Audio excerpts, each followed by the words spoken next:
Hello and welcome to another video. My name is Kim the Introvert, and in today's video we're going to get a little bit more serious than I usually do.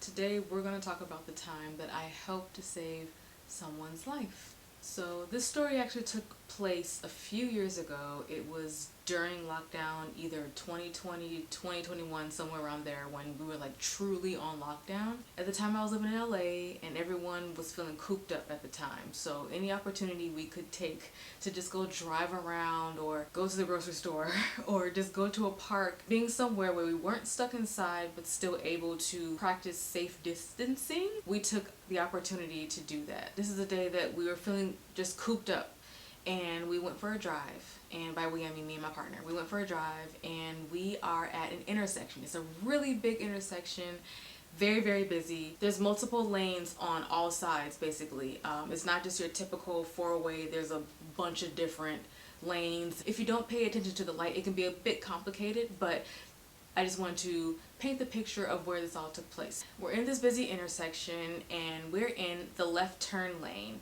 and across the street in the opposite side of the street where they have their left turn lane, I see a man in his car. And I'm a passenger, so I get to look out the window, look at everything, look at what everyone's doing because I don't have to pay attention to the road. I'm looking here, there, and everywhere because I don't get to get outside anymore. So when we get to go outside during lockdown, I'm gonna be looking everywhere to see what the heck is going on. And across the street, I spot this man in his car. And I was like, okay, he's really getting it, I said to myself.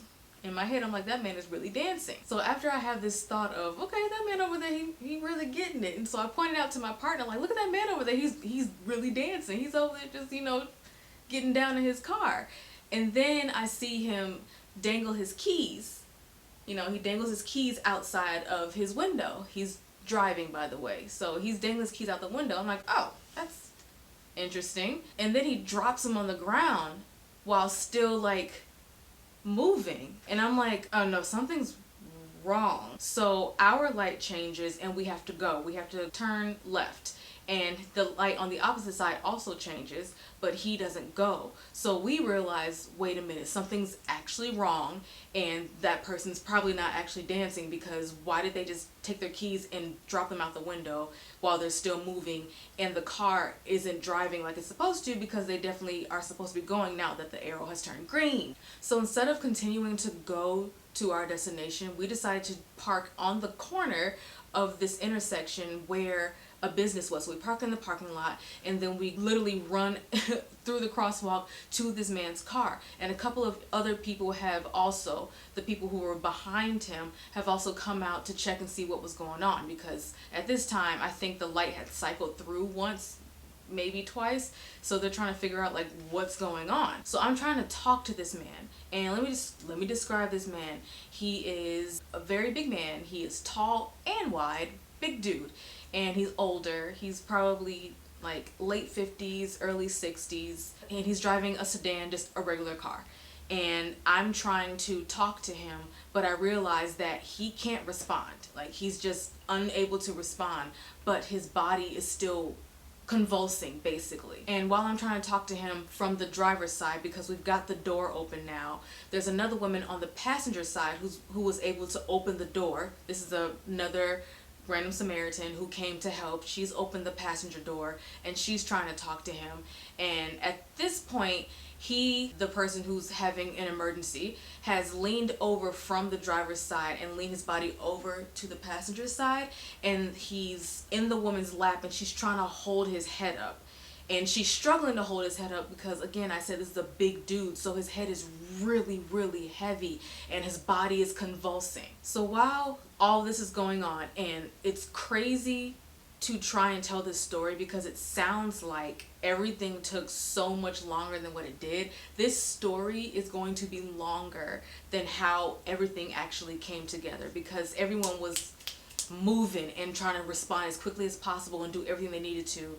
All this stuff was happening at the same time, so this didn't take as long as the story is going to take.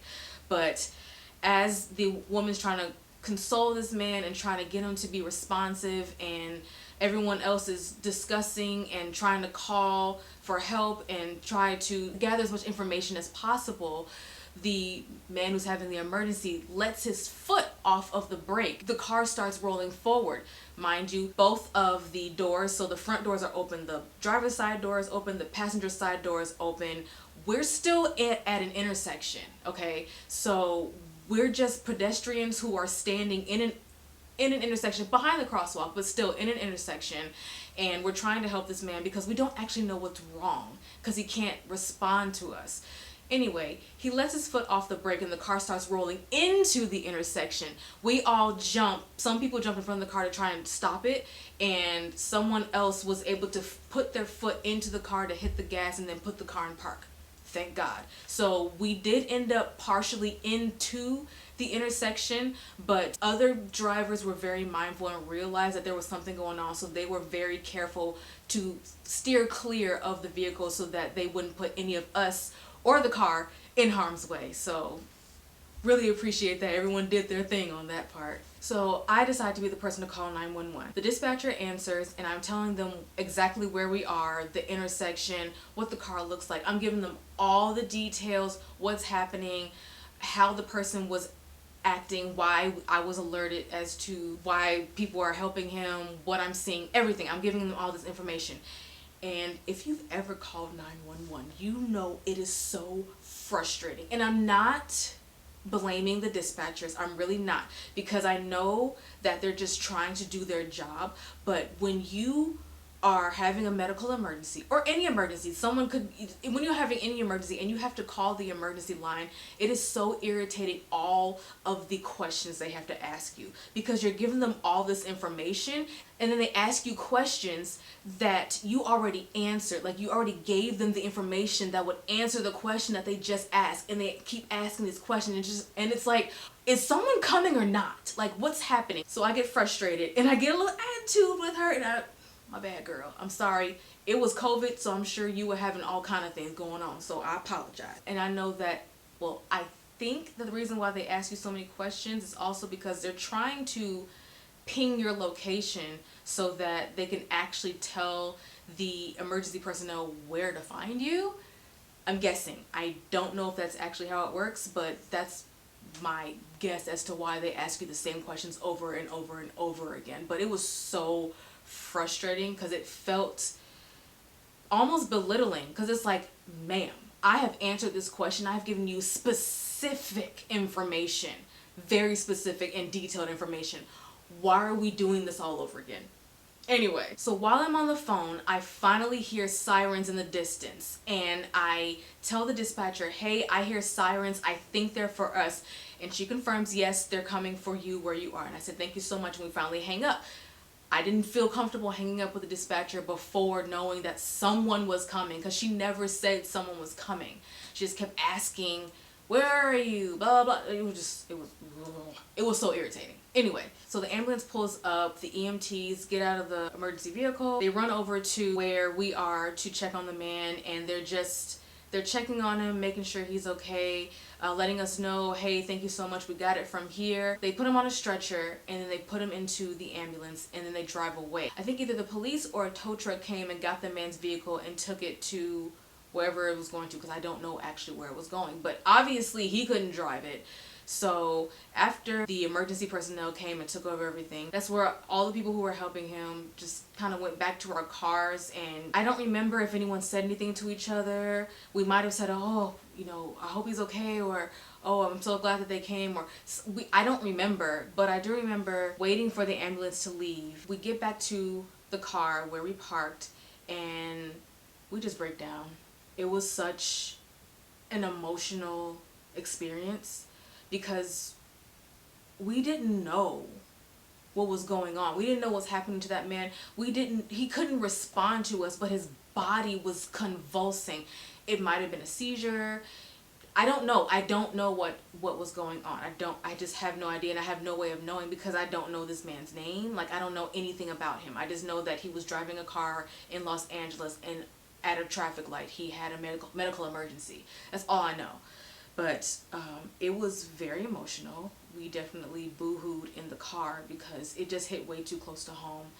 Having older parents, or watching your parents get older and them kind of have their kind of medical hiccups and their medical emergencies, it's just really scary seeing someone who is in the same age group as someone who's very close to you and someone that you really, really care about. It was just really emotional. I definitely, like, I cried. I was too distracted by making sure this person was okay to even realize that I wasn't okay. And it didn't matter. Like, I wasn't the important person in that situation. It didn't matter how I felt as long as this person got help. But it was very interesting how once that ambulance drove away and we were back in the car, how it just, like a switch flipped and we just started crying. And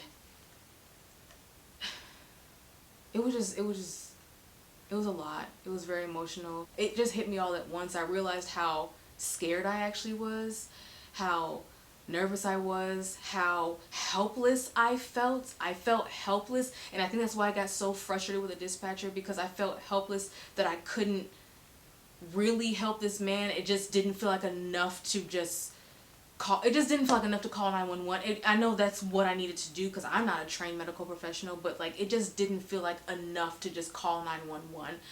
But I'm happy I did. I wasn't sure that I wanted to tell this story. I don't know. To me it's in the gray area because, you know, the internet's very clickbaity, but I didn't want to share for clickbait reasons. I literally shared because I'm kind of proud of myself in that situation. I'm proud of how a group of strangers came together to help this person who they didn't know. None of us knew this person, and we all came together to make sure that this person was safe, to get them to where they needed to go. Like, we were just random people during lockdown in our individual cars, and the interesting thing is none of us had a mask on. None of us. No one was wearing a mask. No one was thinking about a mask. All we knew was that someone was in trouble, and we jumped out of our cars to help this person and to get them to safety. And I didn't get the roni chonies from it, so obviously we were fine. It's unfortunate that someone had to have a medical emergency, but the positive thing was seeing how people can come together to help someone who really, really needs it. And like I said before, I don't know what was going on with that person, but I do find it interesting that they were cognitive enough to take their keys and put them outside of the window and drop them on the ground. And if anyone knows what that means, I mean, I probably could just Google it, but if that is that a signal for something? Like, is that a signal to let people know that you're having a medical emergency or having a seizure or something like I'm curious if that's something I just didn't know, and I just knew it was off, because why the heck would you throw your key? Not throw, he didn't throw them. He literally dangled his hand out the window and then just dropped them on the ground. And that's when I realized, what are you doing? That's weird, something's wrong. And I knew that we needed to go and help this person. Again, I hope that person's okay. There's no way for me to know what happened to that person, where they are, nothing, but I just really hope that they survived and that they're still living and that they are able to get their health under control, because that was a very scary situation. I guess I want to end this with letting people know that it's okay to speak up and to step in to help someone when they need help, especially older people. If you see someone who seems to be struggling, who doesn't seem quite right, like they might be in trouble, as long as you feel safe enough and capable enough to actually offer help, I would say definitely step in and help, because what if that person was just ignored? Who knows what would have happened had more time passed and they didn't get the help in the nick of time? Who knows if that was a time sensitive thing? I don't know. But I say go ahead, step in, speak up, call 911 if you feel like something is off. Again, if you're comfortable and strong enough and you feel like you can actually handle the situation. And that's where I'm going to end it. I'm sorry if this was too heavy, or if it was just like too much, or if it triggered anybody. I apologize, because I know that there are a lot of people who are caretakers for their family members out there, and for people who might be in that age range. And I'm not trying to trigger anybody, I'm just sharing because I think that it was just a beautiful moment that people who didn't know each other were able to come together and help somebody. But that is all for this video. Thank you so much for watching, and I'll see you in the next one. Bye!